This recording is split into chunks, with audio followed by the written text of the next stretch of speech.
This is Orangutan. I made her. What?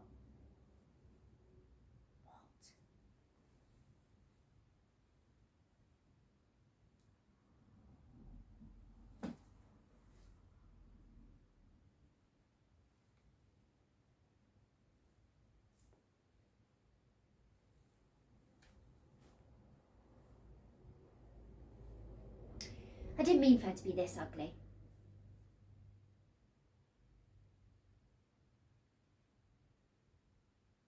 Here she is.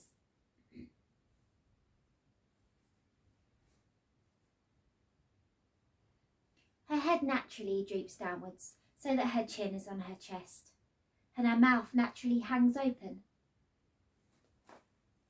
in a grimace or an unsuccessful smile.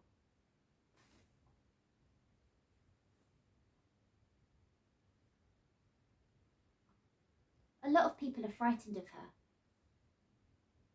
Some people can't even bear to look at her.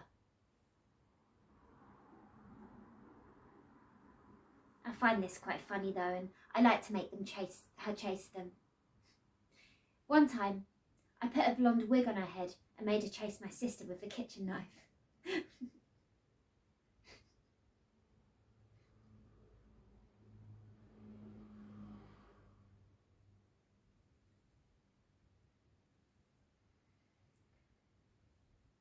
Her hand is a glove, so that my hand is hers. Ow! And she wears this white dress to hide her pot belly.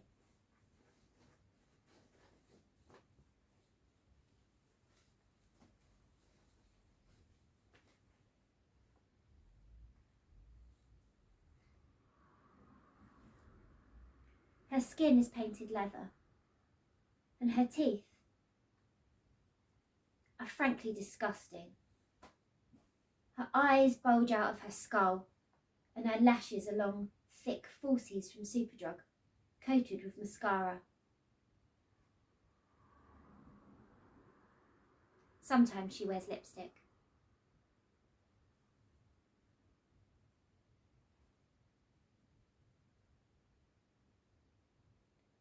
She doesn't have a voice, except when I'm trying to scare people with her, and then she cackles and hisses.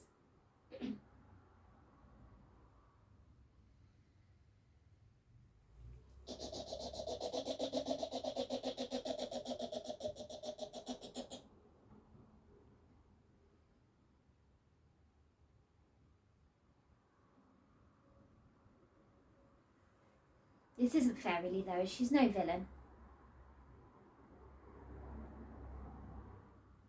She was supposed to be cute and rather beautiful. Instead, she has the look of a deranged old grandmother who has raided her daughter's makeup box and wears the clothes of her little granddaughter.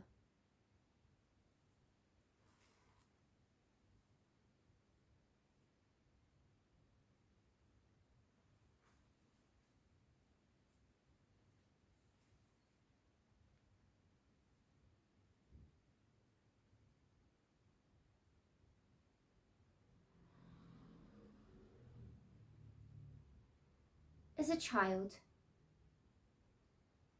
I always wanted one of my very own. An orangutan, that is. A real one.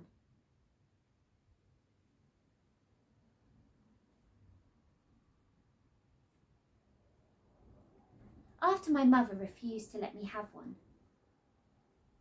I created one in my mind instead. She was perfect, and she grew with me. She was the star of every story. As I grew older, I wanted to feel her in the flesh, to see her in the flesh, to feel her as I'd imagined her. So I created her in tangible form.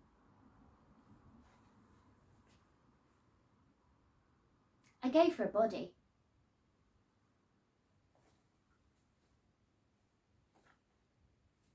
Here she is, my muse.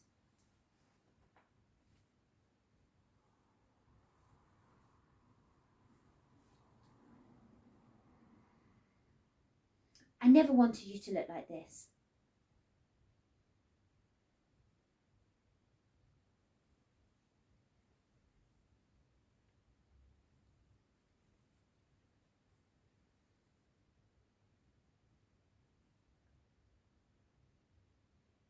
She looks up at me, her black eyes glistening. She implores me, please let this story be happier than the last, because she is, of course, the protagonist.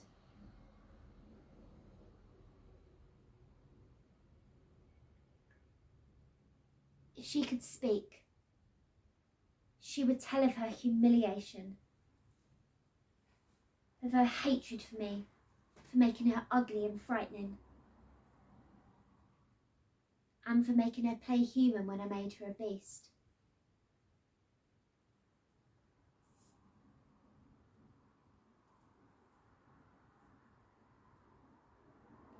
The needle and thread brought her to life,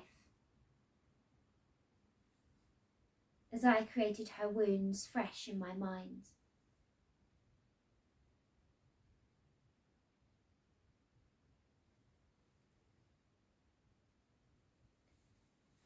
But she wants a different ending,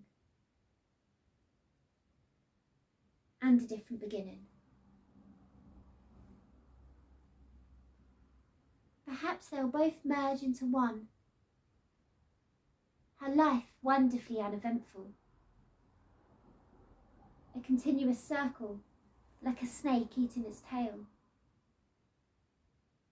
And here, she would swing through the jungle canopy, the sun on her back, setting her golden fur ablaze.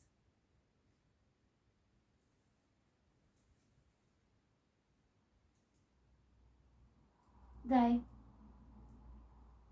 her only memories are the ones that I have chosen for her.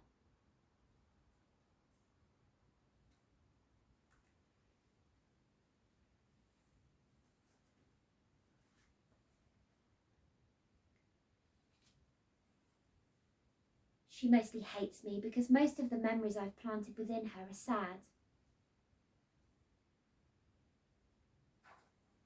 They're heavy like her heart, and she cannot hold her head up high, and that is why it hangs down to rest on her chest. She cannot hold it up without my hand and wrist thrust into her neck.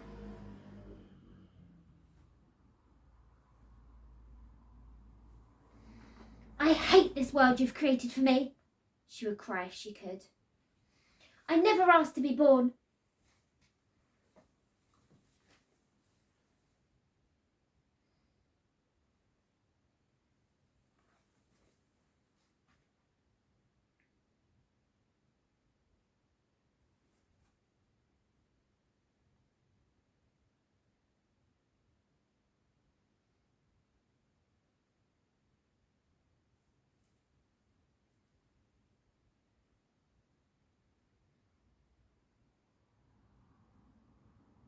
Though, of course, she wouldn't say it. Because I wouldn't let her.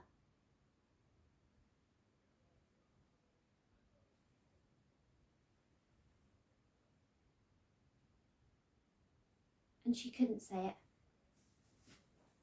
Because she isn't real.